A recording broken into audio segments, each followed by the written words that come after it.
Hello दोस्तों, कैसे हैं। उम्मीद करता हूँ अच्छे होंगे, मस्त होंगे और ज़बरदस्त होंगे। लॉकडाउन चल रहा है, आप लोग घर पे रह करके बहुत लोग तो पढ़ाई नहीं से कर रहे होंगे और बहुत लोग तो बहुत अच्छी तरह पढ़ाई कर रहे होंगे। जो पढ़ाई कर रहे होंगे भाई उनकी तो कोई बातें नहीं है भैया। जो लोग नहीं पढ़ रहे हैं उनके लिए बता रहे हैं भैया, सुधर जाइए और पढ़ाई करते रहिए। देखते हैं ना, बहुत ऐसे मित्र होते हैं आप बगल, खास करके बगल की, वो कहते हैं ना कि भैया तुमसे नहीं हो पाएगा। उनसे कह दीजिए हमसे नहीं होगा तो पूरी दुनिया में किसी से नहीं होगा।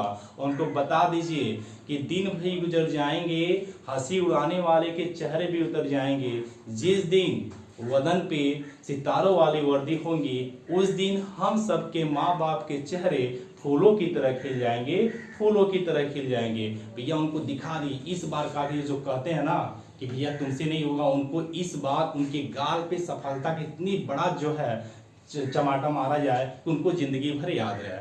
आइए दोस्तों, आज हम संविधान का दूसरा टॉपिक लेकर आए हैं। कल हम लोग देखा गया था संविधान के विभिन्न जगहों से जो स्रोत थे वो सारा वीडियो हम लोग देखा गया था कल के वीडियो में। आज हम लोग संविधान का दूसरा पार्ट लेकर आया गया है। जो आज हम लोग का टॉपिक है भारतीय संविधान की अनुसूचियां। बहुत ही जबरदस्त टॉपिक है। पूरा उम्मीद है कि अगर आप लोग शुरू से अंत तक देखेंगे तो आज सारी अनुसूचियां आप लोगों को हम याद कर लेंगे विद कॉन्सेप्ट के साथ। आइए ध्यान दें कि जब संविधान बना था तो उस समय आपके 395 अनुच्छेद थे और 8 अनुसूचियां थी। आज के समय में हम लोग पढ़ेंगे कि 8 अनुसूचियां ना होकर के अब कितनी अनुसूचियां हो गई हैं, 12 अनुसूचियां हो गई हैं। आइए हम लोग जो है वन बाय वन करके देखा जाए। सबसे पहला हम लोग देखेंगे प्रथम अनुसूची। यानी प्रथम अनुसूची में क्या वर्णन किया गया है, राज्य के नाम तथा उनके राज्य क्षेत्र के बारे में वर्णन किया गया है। मतलब ये है कि आपका देखेंगे टोटल अपने देश में कितने 28 राज्य हैं और जो है 8 आपके यूटी है, मतलब यूनियन टेरिटरी, मतलब 8 केंद्र शासित प्रदेश हैं। यानी इन सब के बारे में वर्णन अनुसूची नंबर कितना 1 में वर्णन किया गया है। अब आते हैं दूसरी अनुसूची में क्या बताया गया है, वेतन, भत्तों और पेंशन के बारे में वर्णन किया गया है। मतलब जितने भी संवैधानिक पद हैं उनके बारे में वर्णन किया गया है। जैसे आपके राज्यपाल का हो गया, राष्ट्रपति का हो गया, लोकसभा के अध्यक्ष का हो गया और उपाध्यक्ष का हो गया। अगर राज्यसभा की बात किया जाए तो राज्यसभा के सभापति हो जाएंगे, उपसभापति हो जाएंगे, महान्यायाधीश हो जाएंगे, आपके कैग का पद हो जाएगा, आपके सुप्रीम कोर्ट के न्यायाधीश हो जाएंगे, हाई कोर्ट के न्यायाधीश हो जाएंगे और राज्य विधान परिषदों के सभापति और उपसभापति के बारे में वर्णन किया गया है। एक चीज भैया आप लोग ध्यान से सुनिएगा कि आपका अगर जो है वेतन को देखा जाए तो उपराष्ट्रपति के वेतन का वर्णन जो है संविधान में उल्लेख नहीं है, बल्कि राज्यसभा के सभापति के रूप में उनको वेतन मिलता है। इसको नोट पॉइंट कर लीजिएगा आप लोग। अब आता आपका तीसरी अनुसूची। तीसरी अनुसूची में क्या है, शपथ के बारे में बताया गया है। यानी जितने संवैधानिक पद हैं, मतलब ये जो नाम बोले हम, राज्यपाल, राष्ट्रपति, लोकसभा के सभापति, ये सब जितने भी आपके हैं, इन सब के शपथ के बारे में जो अनुसूची नंबर 3 में वर्णन किया गया। लेकिन नोट डाउन में इसको कर लीजिएगा, नोट में लिखिएगा कि जो राष्ट्रपति होता है, जो राष्ट्रपति होता है, इनके शपथ का वर्णन अनुसूची 3 में ना दे करके जो है आपका अनुच्छेद नंबर 60 में इनके बारे में वर्णन किया गया है। ध्यान देते रहिएगा इसको।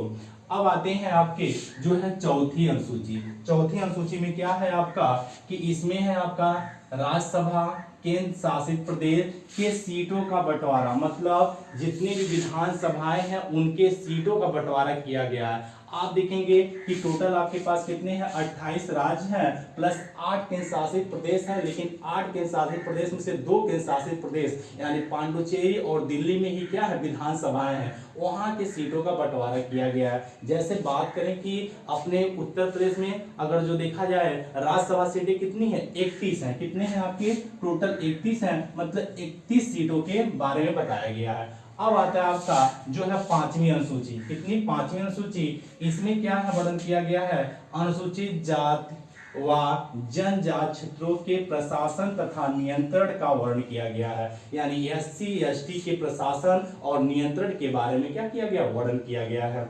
अब आते हैं हम लोग सातवीं अनुसूची। सातवीं अनुसूची सॉरी पांचवी अनुसूची बाद क्या आता है, छठी अनुसूची।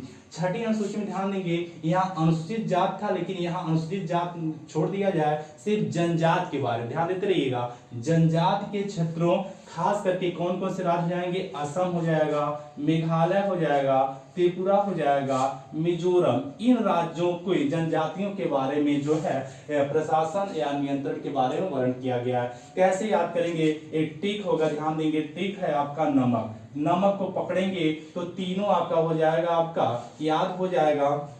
यहाँ पे जो है असम हो जाएगा, मेघालय, त्रिपुरा। हाँ, ट्रिक इसका हो जाएगा आपका एटीएम। क्या हो जाएगा, एटीएम। फिर लास्ट में हम यम ऐड करते हैं। एटीएम सबको पता होगा। ए से हो जाएगा क्या, असम। टी से हो जाएगा आपका त्रिपुरा। यम से हो जाएगा आपका मेघालय। और यम से क्या हो जाएगा, मिजोरम हो जाएगा। इस प्रकार हम 4 राज्यों को याद कर सकते हैं। कंफ्यूजन मत होइएगा। 5वीं क्या है, अनुसूचित जाति और जनजाति के बारे में वर्णन किया गया, लेकिन हम 6ठी अनुसूची में क्या पढ़ेंगे, सिर्फ जनजाति के क्षेत्र, यानी कौन कौन से हो जाएगा, 4 राज्य आपके, असम, मेघालय, त्रिपुरा और मिजोरम का वर्णन किया गया है। अब आते हैं 7वीं अनुसूची। 7वीं अनुसूची में क्या है कि शक्तियों का बंटवारा के बारे में वर्णन किया गया। शक्ति का मतलब क्या है, संघ सूची होती है, राज सूची होती है और समवर्ती सूची होती है।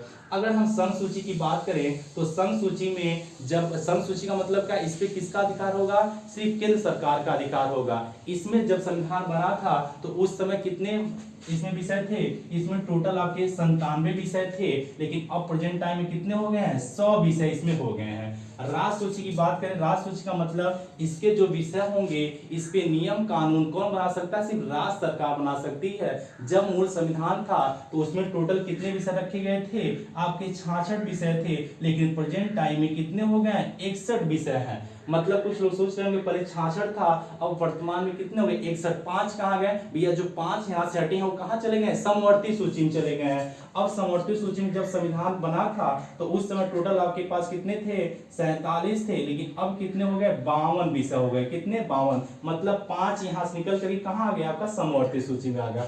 इस प्रकार हमारे संघ सूची हो गया, राज सूची और समवर्ती सूची हो गया।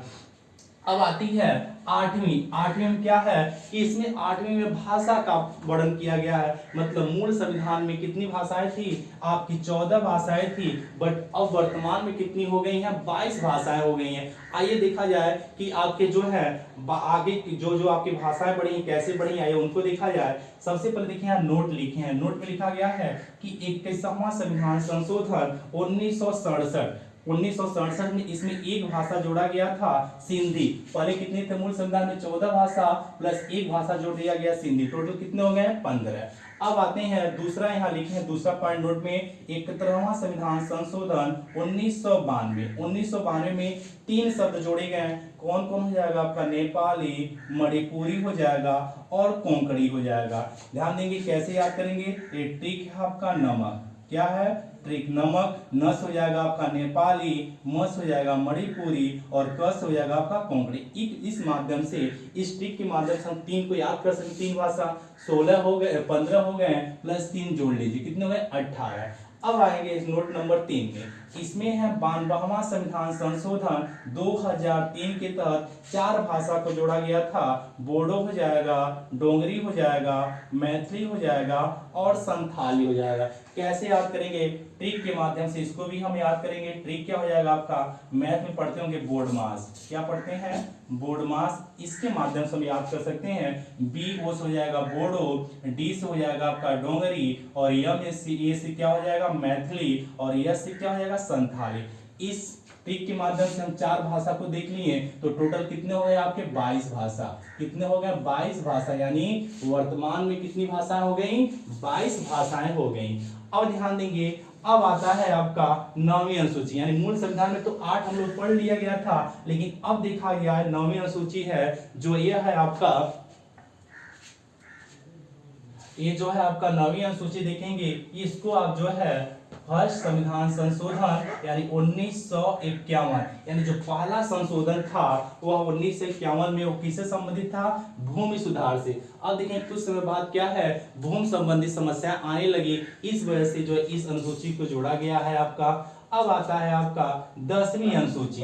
10वीं अनुसूची ध्यान देंगे, इसको कब जोड़ा गया था, यह जोड़ा गया था आपका 92वां संविधान संशोधन 1985। ध्यान देंगे, ये जो दल बदल कानून आया था, 92वां संविधान संशोधन 1985 में आया था। अब कुछ लोगों को प्रॉब्लम क्रिएट हो रहा होगा कि दल बदल क्या होता है। ध्यान देंगे 1985 समय, उस समय जो सरकार थी किसी की पूर्ण बहुमत नहीं हुआ करती थी, बहुत छोटी छोटी पार्टियां आ गई थी, जिससे वजह से दिक्कतें होती थी। क्या थी कि कोई एक पार्टी कहीं कल दूसरे पार्टी में चला जाता था, कल उसके बाद तीसरे पार्टी में, ऐसे वो हमेशा पार्टी चेंज हुआ करते थे। इसलिए क्या होने लगी, दिक्कत होने लगी। इसलिए यह नियम लेकर आया गया और कहा गया भैया अगर आपको पार्टी चेंज करना है तो चुनाव से पहले कर दीजिए, नहीं तो चुनाव के बाद क्या होगा, अगर आप जाएंगे तो आपका पद क्या हो जाएगा, रिक्त हो जाएगा। अब आते हैं 11वीं अनुसूची। 11वीं क्या है, अनुसूची क्या है, यह पंचायती राज व्यवस्था संबंधित है। पंचायती राज व्यवस्था यह ध्यान देंगे कब लेकर आया गया था, यह लेकर आया गया था आपका 73वां संविधान संशोधन 1992 और 1900 आपका 93 हो जाएगा। ध्यान देंगे ये आपका दोनों पॉइंट याद रखेंगे, 92 और 93, यानी 1992 में इसको क्या पेश किया गया था, अधिनियम लेकर आया गया था और पारित कब हुआ था, 1993 में क्या हुआ था, पारित हुआ था। पंचायती राज व्यवस्था ध्यान देंगे इसमें क्या है, टोटल कितने विषय हैं आपके, 29 कार्य क्षेत्र हैं। कितने हैं, 29 कार्य क्षेत्र हैं। 29 कार्य क्षेत्र में जैसे हो गया आपका भूमि सुधार हो गया, आपका पशुपालन हो गया, सड़क निर्माण हो गया, इस सब के बारे में वर्णन किया गया है। अब आते हैं 12वीं अनुसूची। 12वीं अनुसूची क्या है, नगर पालिका है। नगर पालिका कर सकते हैं या नगर प्रशासन कर सकते हैं। इसमें टोटल कितना हो जाएगा, 18 कार्य क्षेत्र हो जाएंगे। कितना, 18 कार्य क्षेत्र। और इसको कब जोड़ा गया था, देखिए हम यहाँ ऊपर लिख देते हैं, जो 12वीं अनुसूची है ये आपको आया था 74वां संविधान संशोधन 1992 और 1900 आप क्या कर लेंगे, 1993 कर लेंगे। मतलब 1992 में पेश किया गया था और 1993 में क्या हो गया था, आपका पारित हो गया था। अब जैसे देखिए इसमें बताया गया है कि 18 कार्य क्षेत्र, कितना है, 18 कार्य क्षेत्र है। जैसे अग्निशमन सेवाएं हो जाएगा, नगरीय योजना हो जाएगा, आर्थिक एवं सामाजिक विकास का योजना हो जाएगा। इस प्रकार अगर 12 अनुसूची आप जो है आपके सामने यहाँ रखा गया है, जिनको 60 स्किन लेना है वह 60 स्किन ले सकता है। अब देखिए हम इसको, बहुत लोग कहते हैं सर जी याद नहीं होता है, देखिए ध्यान दीजिए, इसको मंथन कीजिए, एक बार सही से पढ़िए, ऑटोमेटिक आपको याद हो जाएगा। आइए हम याद करवाने की कोशिश करते हैं। अगर अनुसूची 1 की बात करें तो क्या है, राज्य यानी 28 राज्य 8 केंद्र शासित प्रदेश के बारे में वर्णन किया गया है। अनुसूची नंबर 2 में क्या है, आपका वेतन है। 3 में क्या है, आपका शपथ है। चौथा में क्या है, राज्यसभा के सीटों का बंटवारा है। 5 में क्या है आपका, अनुसूचित जात और